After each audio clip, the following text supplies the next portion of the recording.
up here on plot 5, which is Ben's plot, and this bed here was the wild seed bed last year.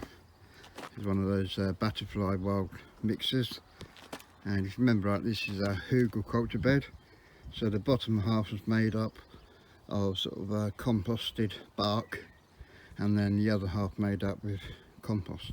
So we've just weeded it now, and we're going to get some of our manure from over on plot 1, just to top dress it and dig it in. Not quite sure what Ben's going to put in this bed yet.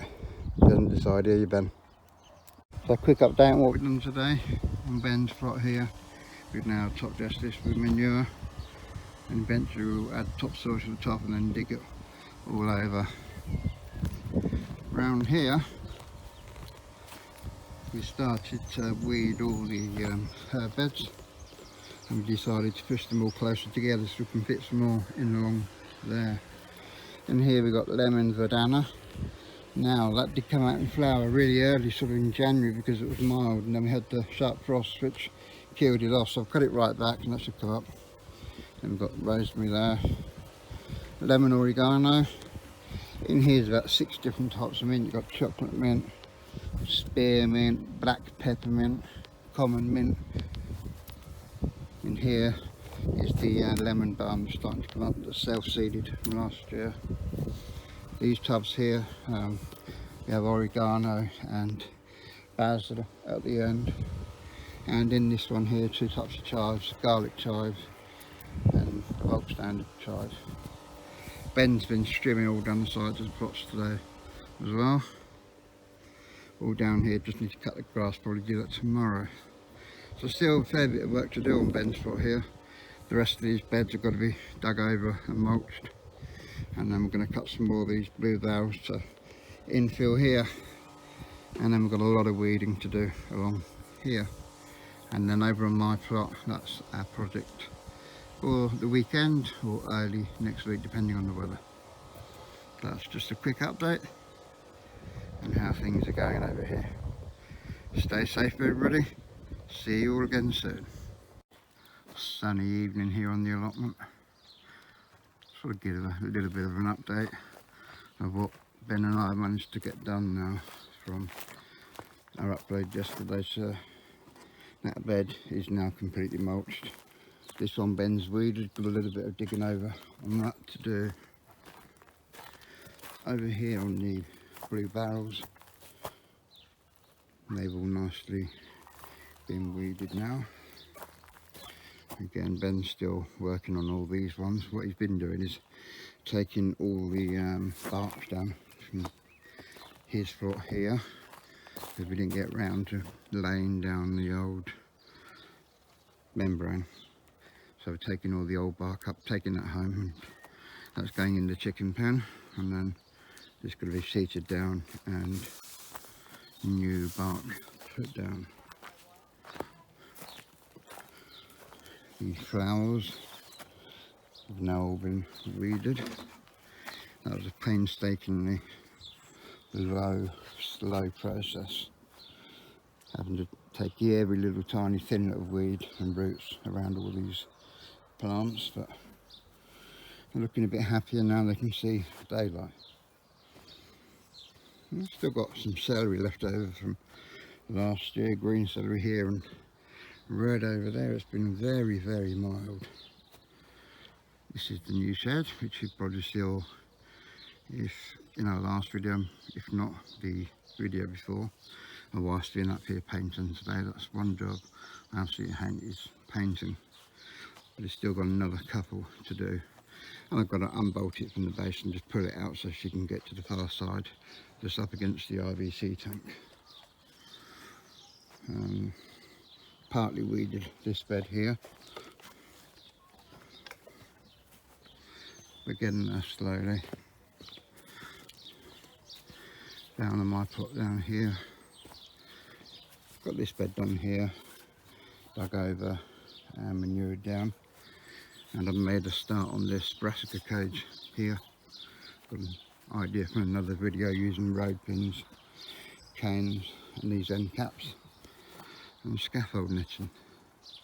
There'll be another video in that explaining the build, a little bit of weeding to do. Being on the allotment committee, I'm actually responsible for cutting all the grass in between the plots and stripping any vacant plots from the main entrance up to the edge of our plot along here. So been doing that as well, so lots of things going on.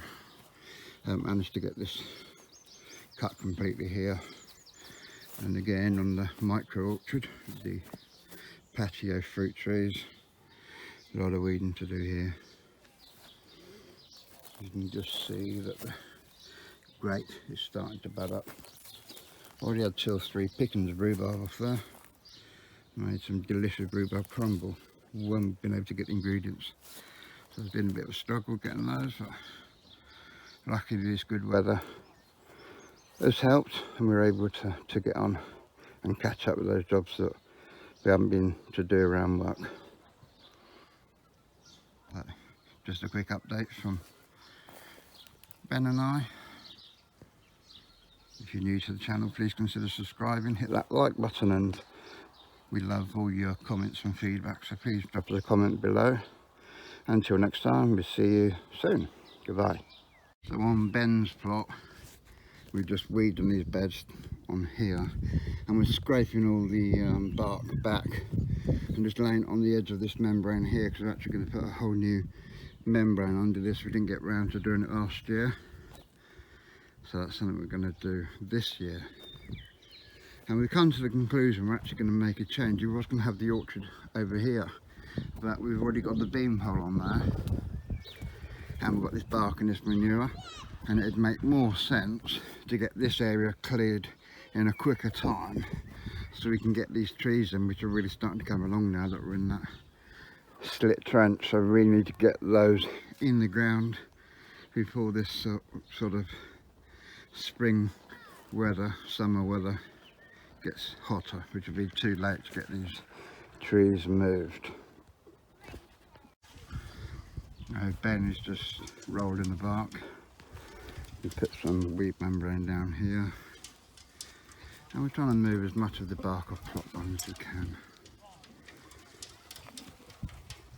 Here's the next update on Ben's plot.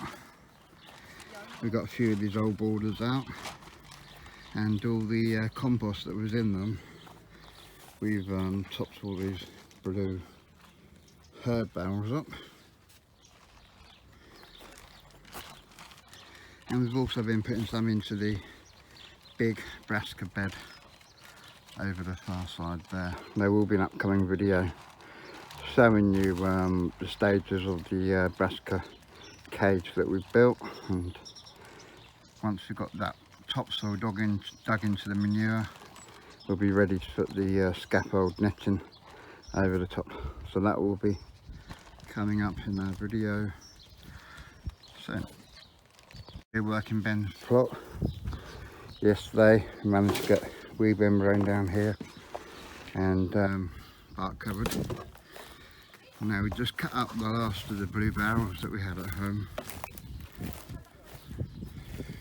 Unfortunately, these are barrels that we cut the lids off earlier in the year to use them for something else, so I can't use half and half because one half will have no bottom to it. So the last of the 3 barrels we cut up there, and then the top 3 halves we're going to cut in half again and make collars, and we're going to make some little raised planters to put some of the fruit plants and that into.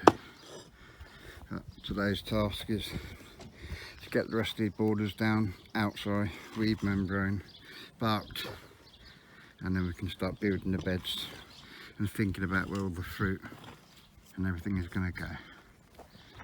That's day 3 on the plot. End of our 3rd day, and Ben's just painting up these pallet borders he'd made. And what these were, if you have a look down there at these pallets, we've just taken off every other strut and moved them up closer, and then this will become 4 sides of one border. And then we just cut in between the joins there, and that gives us 4 sides. Ben will screw those together, and then we've got another one of these borders. Now he wants his borders all to be the same, so that's why we're using these pallet boards here, so they're all going to be the same size, same type of wood, and look a bit neater than lots of different size pallets that we used previously. So we're at the end of day 3, Saturday the 25th of April. I mean, it doesn't look like we've done a lot today, but we have been here quite a long time. What's taken the time is getting all the weeds up from down here before the membrane goes down. You know, a lot of people would just say, well, why didn't you cover over the weeds? But you know, I'd rather spend a little bit of time now so you don't have to be picking weeds out at a later date. So the tubs we've nearly finished filling up, and we've got more herbs to go in here. We've still got these last 2 to get some more soil into. But yeah, once we get these herbs planted, which hopefully will be tomorrow, and we'll let you know what ones we've done. These strawberries Ben's going to take out and put them in these beds that he's making. That's the first one he got done there, and he's painted the second one up there. He just wants me to get it cut down for him, and I'll let him screw it together. And yeah, these strawberries are going to be moved. He's going to have one bed here, one bed here, and I think the plans are now is to put the orchard onto here. Ben wants to try and take over this plot. It's always been his plot, but he wants to try and self-manage it.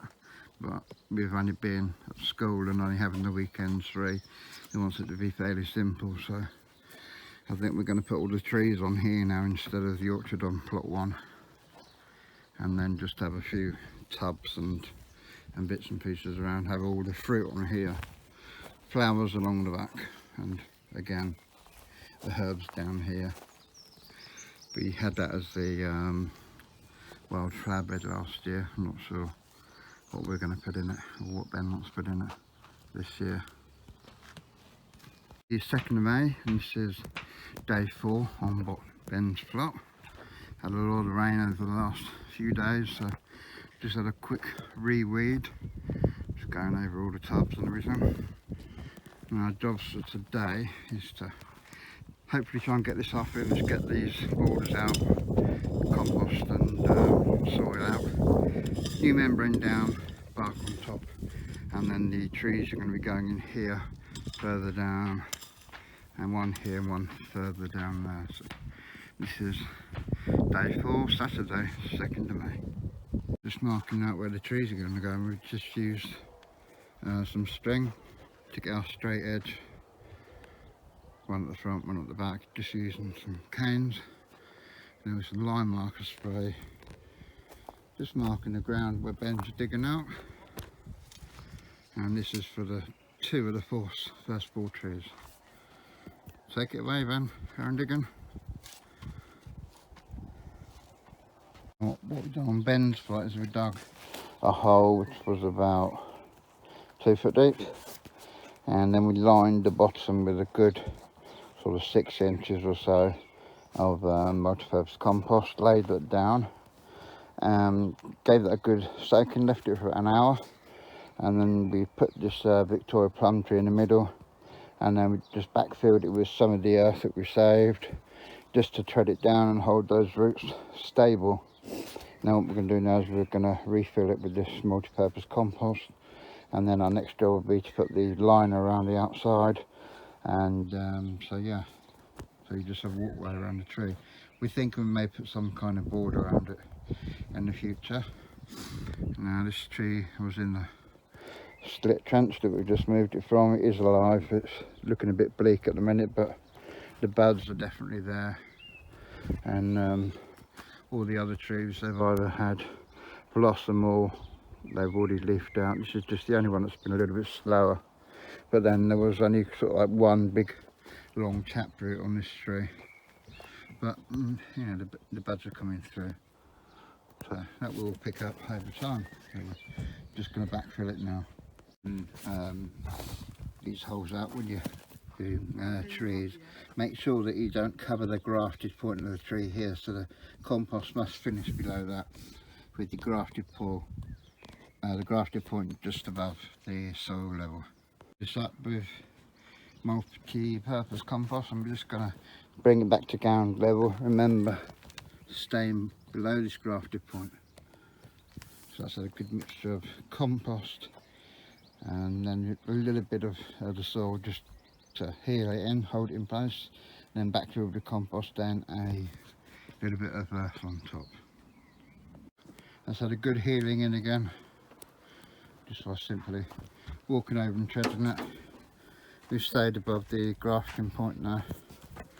The tree's nice and straight, and we are going to put like a bit of wood on an angle just to support the tree, so I'm going to get those winds. If you can see on one of my other neighbour's plots, so you can see the a bit of wood going off there with the branch tie around it.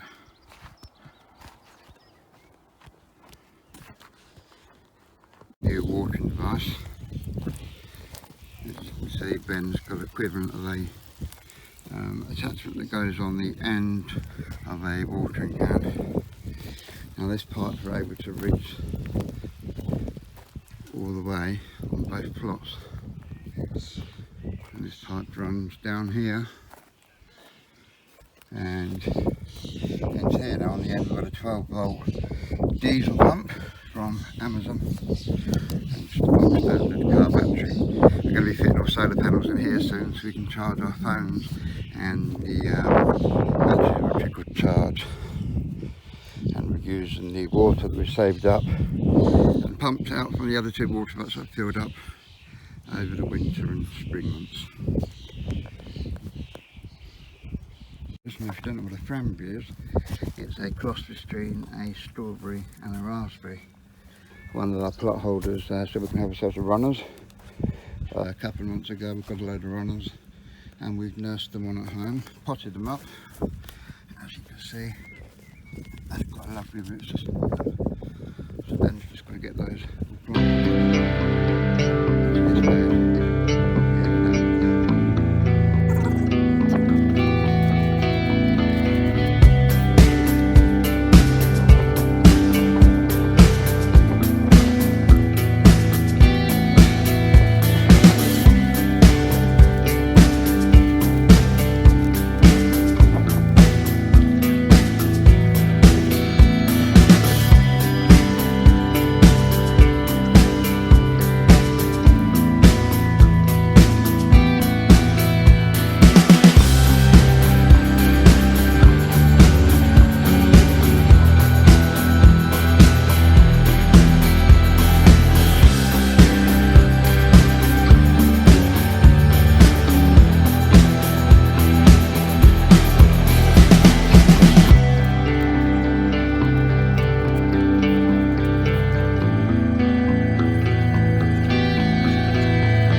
That's our first bed of cranberries, and we've run out of plants here. We have got some more at home that are a little bit ropey, which we're sort of still nursing on, and obviously we'll say once once they're done and all planted. So we picked up this fiberglass tube, and we were going to grow parsnips here for show, because it's a nice long tube. We built this about 18 months ago, we never used it. We're still trying to find all stones and sort of rubbish to backfill those, but we're now making up some cocoa coir, and all we were simply doing is just filling these tubes up. And the parsnips are going to be planted in the top. So there's Ben filling the parsnips, or the tube ready for the parsnips, shall I say. Good morning, it's Gary and Ben here. Now on our plot we have water meters which the council pay, but we have these galvanised tanks sort of at the end of every 5th plot. Now the rules state that you can't attach anything to the tank, no taps, no hoses, nothing like that. So we come up with an ingenious solution. And we've got this 50 litre bladder, and we've got a 12-volt diesel pump. Just pop that back in there. A battery, which we've put a stick through the handle, or a bit of wood through the handle onto here. And now we've got a portable water system with a short hose, and then we're able to turn the hose on, and we can now either have a light stream if we're doing the sweet peas and I don't want much of a spray, or we can just adjust the nozzle to get a high stream. So this is our little washing device. Let me know in the comments if you come up with any ingenious watering solutions.